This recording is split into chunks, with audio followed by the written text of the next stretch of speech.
name is Marielle. I'm a corporate working mom with a master's degree in psychology. Here I talk about all things work-life balance, productivity, motherhood, relationships, and lifestyle, so stick around if you want to see more of that.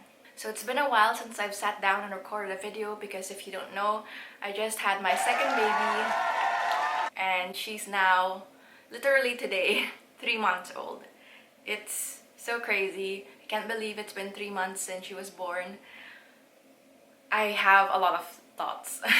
And today I wanted to share what you can expect when you have a baby. So if you are a first-time mom, if you're expecting your first child, this will be very interesting for you to know what to expect once you've actually gone through labor and delivered your baby. What happens with your body, what are the changes that you can expect, and what happens with your mind, your emotions. There's so many things that are going on in the 4th trimester, as they call it. So I just wanted to make this video basically dedicated for the 4th trimester since I've just been through it, basically. And I've been doing the different trimesters in my channel. So I did my 1st trimester, my 2nd trimester, and my 3rd trimester. I did like a recap of my symptoms and all of the things that I've been through in those different trimesters and what you can expect, and some tips that I would like to share with everyone who's going through the same thing. And so now I'm doing kind of the same thing but just for the 4th trimester. So without further ado, let's get into it. So first things first, my baby is actually taking her first nap of the day, which is typically the longest and the best nap that she has. And so I'm really praying that she stays asleep throughout this whole video so that I can finish this in one stretch. But just so you know, I might have to cut it and go back again if ever she suddenly wakes up in the middle of this video and I haven't finished recording yet. Hopefully not, we'll see. So as I mentioned, this is my 2nd pregnancy, my 2nd baby, and so just keep that in mind when I'm talking about all of my experiences, because I will sometimes bring up what I experienced from my 1st pregnancy, my 1st baby, and what I'm experiencing now or just experienced now with my 2nd pregnancy, my 2nd baby. So first, to kick things off, I wanted to reflect a little bit about my experience of my 1st pregnancy compared to this 2nd time pregnancy. When I reflect about this pregnancy, in particular my 2nd one, I actually feel like it's been easier for me postpartum than my 1st one. This is a common question that a lot of 2nd time moms hear from people who are considering having a 2nd one or are planning for a 2nd one. What is more difficult, the 0 to 1 transition or the 1 to 2 transition? And for me personally, I think my 0 to 1 transition has been more difficult than my 1 to 2. So this time around has been much easier on me, and here's why. First is because I'm not a first-time mom anymore. I know what to expect, and I know that obviously all babies are different. It's not going to be exactly what worked with your 1st is going to work with your 2nd, but I am already a mom, and so my transition is not as big now from where I already was as a first-time mom to becoming a 2nd-time mom. Is not that much different compared to the first time when I was not a mom and I was going to become a mom. It was a much bigger gap from one side to the next for me, and so I had to adjust so many things in my life. There's so many things that changed, dynamics of things changed, my relationship with my husband changed, my body has changed, and there's so many things that I just had to go through, from not having to care about anybody but myself basically, to suddenly having this vulnerable being that is relying on me solely, or yeah, me and my husband, to keep them alive. And so it's a really big responsibility, and there's just so many changes the first time around. I feel like that the 2nd time around has been so much easier for us because we already have been through the biggest transition, and now it's just like adding one more member to the family, which brings a lot of other things, of course. It's not to say that it's not difficult. It is also difficult having a 2nd one because now you have to divide your time, your attention, and all that. But all in all, I think considering how I was feeling before and how I'm feeling now, I'm feeling much better this time around postpartum compared to before, just because of that that gap that's much less, I think, from before. I do want to caveat this by saying that it very much depends on your children as well. If you had, let's say, an easy baby in the first time, and then the second time you had like a more difficult baby, then it can be more difficult for you to have 1 to 2 than 0 to 1. Because I know some people had like a very easy first baby and then their second baby is more difficult, and then it creates like a different feeling, obviously. Then if, for instance, your first is more difficult than your second, then obviously your second time around will be easier. If they're both easy or they're both difficult, then I think it will be more of like my experience that the second time will be easier normally.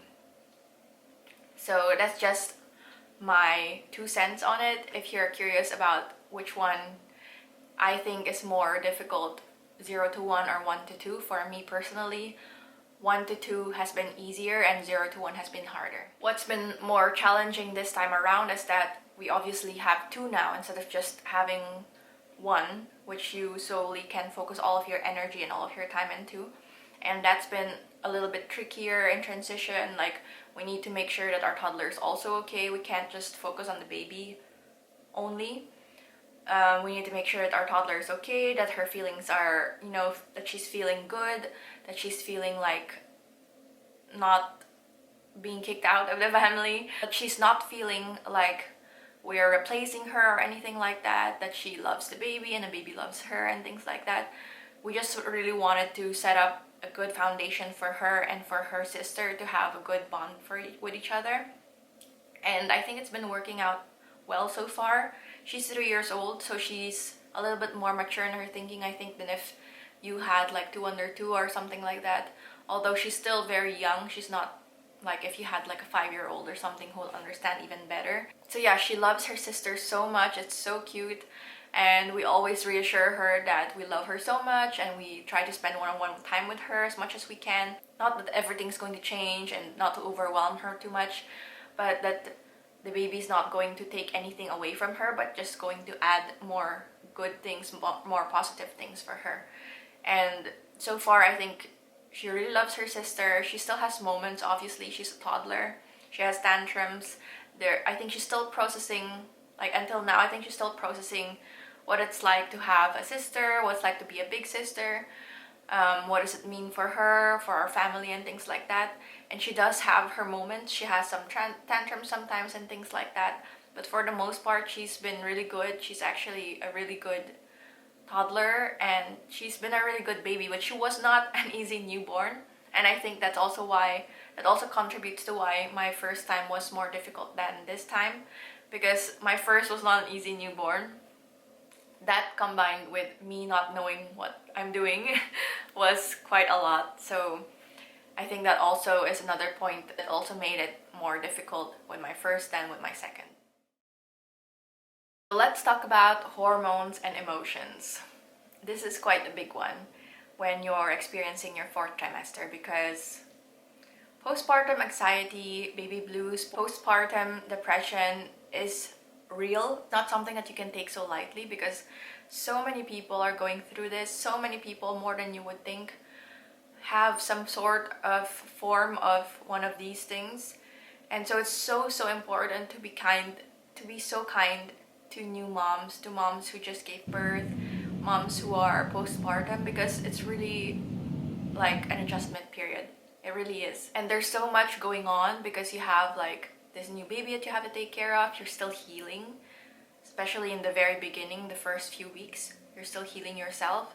And then you have all these hormonal shifts that are happening, because for 9 months your body has been going through all these changes and these hormonal changes as well. And then after you give birth, your body goes through more changes again, and then the hormones shift again, because it also needs to accommodate for breastfeeding and things like that, and you're healing and to go back to the levels that it was pre-baby. So there's just a lot of things going on. And so this 4th trimester, this period is really a time for healing, a time for rest. And it's great to be productive. It's great to be able to do things and to feel on top of things. But I think it's really important for us moms who are going through it, but also for us who know people who are going through it, to be kind on ourselves and to be kind on others, because it's really just a big transition, a big change for everyone. So after you deliver your baby, the hormones really go a little bit out of whack because they need to now shift again. And so giving birth really signals to your body that it's time for some hormones to increase and some hormones to decrease. And so you'll also notice a flurry of emotions when you're going through this, because everything's going up and down and fluctuating. And so I know for a fact, with my first and my second experience, that the third day postpartum that was my most emotional day. For some reason, it never failed. The first time and the second time, my third day, I was like sobbing so much from everything, like every small thing. I was sobbing from joy, I was sobbing from overwhelm, I was sobbing from tiredness, which is sobbing from everything, like even small things. It was just like a lot of emotions, and I feel like the first maybe 2 days you still have some adrenaline, you still have like all these like positive hormones, but then like the third day hits and something about it is just like, okay, now it's real, now we're here, and now what? And I don't know what it is about the third day that makes it such a hormonal and emotional day, but it is for me at least, for both my pregnancies. But after that, it goes up and down, and then it should mellow out a few weeks later. However, you do need to make sure that you're keeping an eye on this, because as I mentioned, baby blues, postpartum depression, postpartum anxiety are real, and there are so many people who are going through this, and so many people who don't even seek the right support, the right help, who are going through this. And so you just need to keep an eye on this. I'm not trying to scare you, just be aware that that's a thing, and that it's normal also to go through all those different kinds of emotions after giving birth. Make sure you talk to somebody you trust, or a professional if you feel like it's more difficult for you to talk to people that you actually know. Or you can also write down your thoughts, which might be helpful as well, but just let it out and try to process things. Everybody processes things differently, and what works for me might not work for you. For me, what I've mostly done is talk to my husband about things, and I really lay it all out on the table, and also talk to my family about things and my close friends. It really helps for me to be able to process my feelings and all the things that I'm going through. Now let's go to the fun part. The physical and the mental symptoms that you go through. So the first thing that I put down here is hunger. Man, I'm always hungry, and I'm like 3 months postpartum now, but I'm just eating like a trucker, is what I say. Because I thought that like maybe if I eat a bigger portion at breakfast, lunch, and dinner, that I'm not going to need to snack in between, but no, I still need to snack. Still need my snacks. Obviously, it also is affected by me breastfeeding, and all my breastfeeding moms out there, you know what I mean. But if you are only pregnant and you're planning on breastfeeding, and in case you haven't heard this yet, but I think that you probably have, you'll be hungry. If you think that you were hungry when you were pregnant, you'll be even hungrier when you're postpartum and you're breastfeeding, because your body really needs those extra calories. I know that when you're pregnant, depending on which trimester you are at, that you need to take in more calories. But when you're breastfeeding, you actually need to take even more calories than that, even more than in the third trimester. So that just goes to show how much energy your body puts into breastfeeding, because you're sustaining yourself, but you're also sustaining your baby. And so breastfeeding really takes a lot of calories from you. Like, you burn so much calories from breastfeeding itself, just by breastfeeding. And so you need those extra calories, but it shouldn't be just empty calories and sweets. Yes. This is something that some people don't really understand. They think that they can just eat whatever they want and not have to worry about it because I'm breastfeeding. That's not the case. Ideally, you're still eating healthy, you're still eating balanced meals, balanced food. Postpartum, you will need those like really good nutrients, good fats, healthy, a lot of protein, carbs, You will need that because you will need some extra energy with dealing with a new baby, if you have other kids as well, dealing with waking up in the middle of the night multiple times a night. You will need the extra energy. Now I'm actually eating 6 times a day. It's crazy because I eat the 3 meals, but then I also snack in between, and I find it so much easier to stay eating healthy when I meal prep and a meal plan, which is what I do for the most part. But when it comes to my meals, I do that quite religiously. But my problem is with snacks because I don't always get to prep my snacks, and sometimes I just grab whichever I'm feeling that time, and usually when I'm already like feeling peckish, I don't always make the best choices. And so sometimes a lot of times I go for the more sugary kind of snacks. So my meals are not a problem, but my snacks are. So when I do have some time, I try to plan out my snacks and meal prep my snacks as well. And that really does help me to stay a little bit more consistent with eating healthier, eating more balanced. I love making muffins, cookies, like all these healthy alternatives because I love home-baked goods, and just finding ways to make that a little bit healthier, it will really impact the way that you feel. It'll feel so much better than consuming all these sugary things. So my tip for that is to meal plan and to meal prep as much as you can. Ideally all of your meals, and then maybe also your snacks. So somebody woke up hungry and decided to join us. So she's here. The next thing that I wanted to talk about is how thirsty you are going to feel. And it's very normal, obviously. Breast milk is made up of a lot of water, and we need to hydrate ourselves very much, especially if you want to keep your supply up. And so you need to make sure that you're hydrated all the time. And one tip that I have been implementing that has been really working for me to make sure that I'm drinking enough water is to drink a glass of water every feeding. And so I've been drinking between 2 to 3 liters of water every day, as much as I can. And the struggle I think is to remember to drink the water. And so my trigger for myself to remember to drink the water is to just drink a glass every time afterwards, after I've nursed. And so it helps me to remember to drink my water. And yeah, I hope that it helps you too if it's something that you find challenging. Mom brain. You will experience mom brain for sure. Everybody talks about pregnancy brain, but mom brain is also a thing because brain fog is real. And I think if you throw in sleep deprivation, it helps to make the mom brain even more severe, because when you're sleep deprived, then obviously you're not sometimes thinking straight because you haven't had enough rest and you just don't have that much energy, and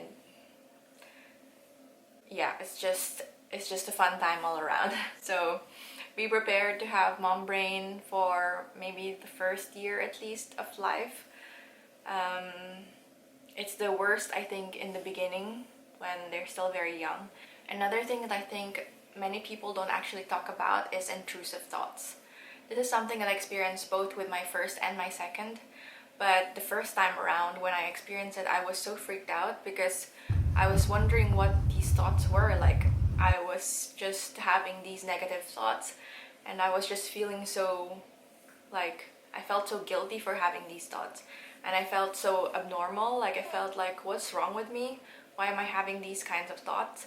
Because I would literally think about the middle of the night when my baby's sleeping, my baby is screaming and crying, and then I would just get so overwhelmed and frustrated, and I haven't had enough sleep, and then I just get my baby, and then sometimes there's a thought that suddenly pops into my head, like, you go downstairs with your baby and then you suddenly fall down the stairs, and then baby falls, and then their head falls like on the pavement, and then you need to go to the hospital and there's blood everywhere.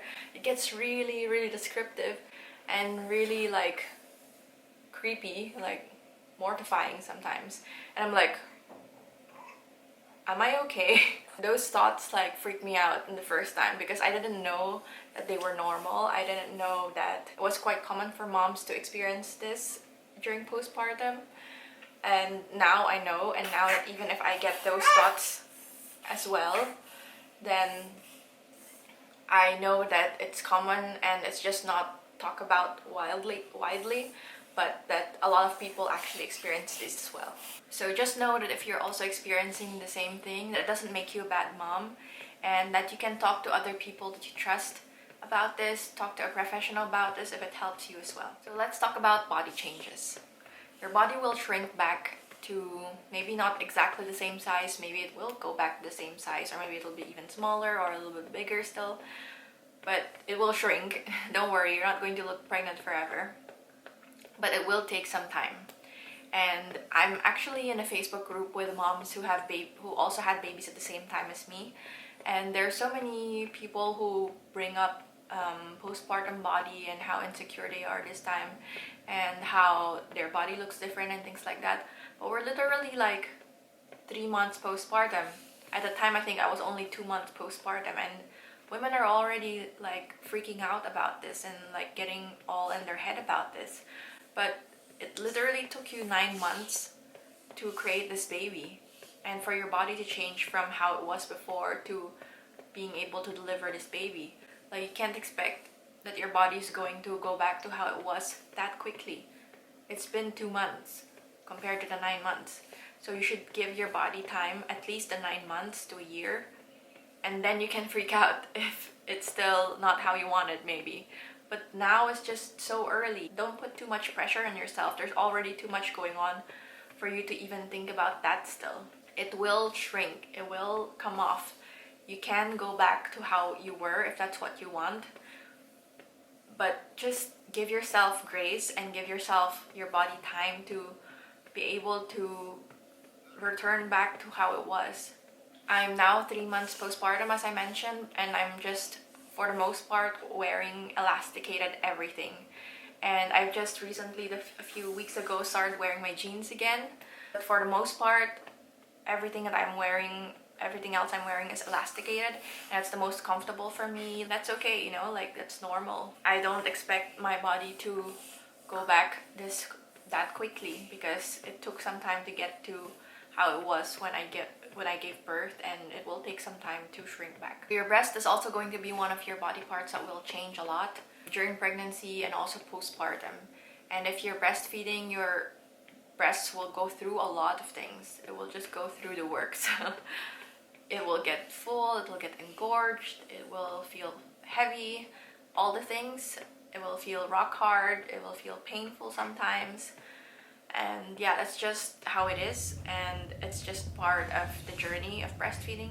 But once you're done breastfeeding, it'll go back to its normal size. It'll go back down to that size, or it might not go back to exactly how it was before, but it will shrink back normally, because when we're breastfeeding, it gets bigger because of all the milk that is stored in there. Obviously, it makes sense. But I'm so grateful that I'm able to breastfeed my second just as I was able to breastfeed my first, and my goal is to be able to get through 1 year with her, because with my first, then I was able to go through, I think, 14 months she was able to get breast milk.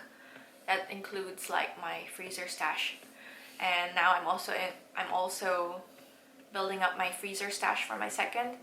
Also, especially when I go back to work, it will be much more difficult to pump, obviously, and I will not have enough time to pump or breastfeed as much as I do now. So I just want to make sure that I'm saving enough breast milk for her for in the next months. However, I'm not giving myself too much pressure. That's what I did with my first. My goal was ideally to get through a year, but I didn't give myself like a rigid timeline of like, I need to get through the year. It was more like, okay, that will be great if I get to the year, but I didn't want to give myself too much pressure. I just said always, we're breastfeeding / pumping as long as it makes sense for us. And that's what I did, and that's what I followed, and that's also the same mindset that I'm going with my second. Then now I want to talk about newborn life. So the first thing I want to talk about is sleep deprivation.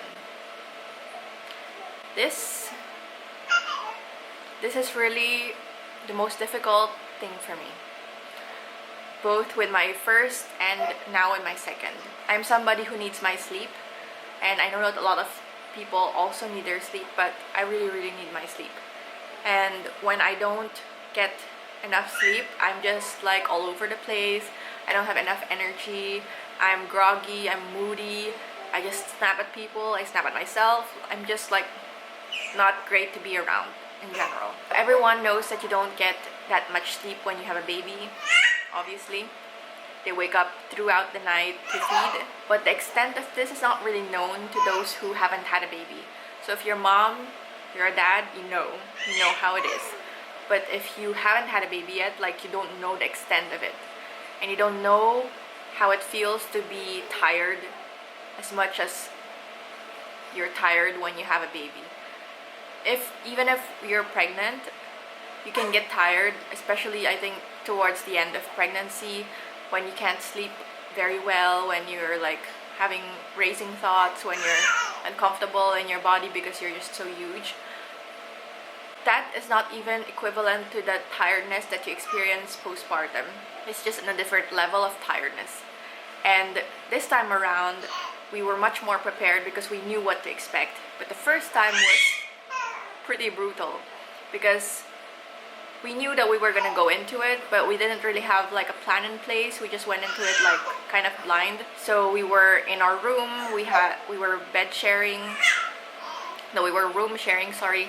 So we had our baby sleep in her own crib in our room, and that's what we did for like her first year of life, basically. And we were all three in the same room, and that was really not it. So this time around, what we did, we had like a plan in place. We pinpointed like the difficulties that we experienced the first time around, and we made a plan to make it much more doable this time around. It works really well. So this is a tip that I want to share with you as well if you're in the trenches. So what we've been doing that's really working well for us is that we've been sleeping in separate rooms. I know it's not ideal, but it's only for the first few months of life of baby, and once she's established like better sleeping habits, then you can go back in the same room again. And it's recommended that you sleep with your baby in the same room for 6 months, and then ideally the first year. So for our second one, I'm not sure if we're going to really do the whole first year, but for sure we want to do like 6 months. So what we've been doing is we've been sleeping in separate rooms.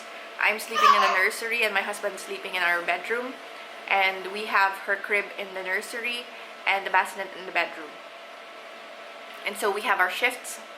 In the beginning, my husband was doing the shift, like the first shift of the night, and then I do the second shift of the night towards the morning. And then so we take our turns. You don't have to be awake per se during this whole shift. You can sleep, but then basically it's your turn to wake up with baby during your shift. And it's been working so well, especially I think as moms, because with my first, even when it wasn't my turn to wake up with her, and my husband was also helping and he was waking up with her and stuff, I was waking up every time that he woke up and she woke up. And even if it wasn't my turn, I was just trying to sleep. I was just sleeping. I was still trying to sleep, but I was still disturbed, like I didn't have like a whole long block of sleep. I had a disturbed sleep. And now, because we sleep in separate rooms, the other one who's not on shift is not disturbed by the lights and the sounds and everything. And so whoever's on shift is in charge of the baby, and the one who's not on shift can just sleep for like the amount of time that they're not on shift. It's been working out so well. And let's say even if I have only like a 3-hour stretch of sleep before it's my turn, I still have 3 full hours of uninterrupted, peaceful sleep. And that really makes a big difference compared to 3 hours of sleep, but you're still interrupted because you can hear and you can hear everything, and then you get disturbed by the lights going on and things like that. It's just not a good time. So this way has been working out so well for us. And though now I'm still on maternity leave and my husband has to go to work He needs to go to the office a few times a week, and so the days that he needs to go to the office, he doesn't do that, and I'm just on full night shift to the baby. But during the weekends, then he basically takes her with him for the whole time, and then it's my turn to be able to sleep well. I still pump in the middle of the night to be able to keep up with my supply and to not signal to my body that it can stop, my supply. Although technically I can already just sleep through, I just prefer not to. But that's another story. That plan has been working out so well for us. And last but not the least is time. It's going to be difficult for you to be able to do things that you want to do before. It's not going to be so easy with a baby because a baby obviously deserves a lot of attention, a lot of care. If you thought that you're going to be able to do a lot of things, you won't. Newsflash. Because some people who haven't had kids, they think, oh, maternity leave, I can do all these things and that, and I'm gonna go on cafes every day with my baby and things like that. You're in La La Land. That's not how it's going to be. And it's not very scary, but I just want to be realistic and to share how it really is, because it can be very difficult to get things done, and sometimes it takes you double the amount of time that you would do a certain task when you have baby with you, even when you're carrying the baby with you in a sling or anything like that. I think some people underestimate that and think that it's just like a vacation. It's really not. Just putting it out there to make it realistic. So I'm just going to wrap things up because my baby's starting to get fussy and she needs to take her nap soon, so I think that's why she's calling me. I'm being summoned.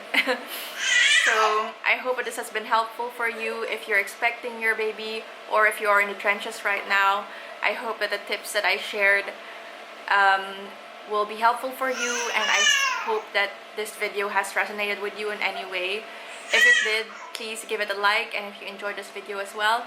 And let me know in the comments how your pregnancy has been, how your labor has been, or if you're also postpartum, how your postpartum experience has been. And yeah, I'll see you in the next one. Bye!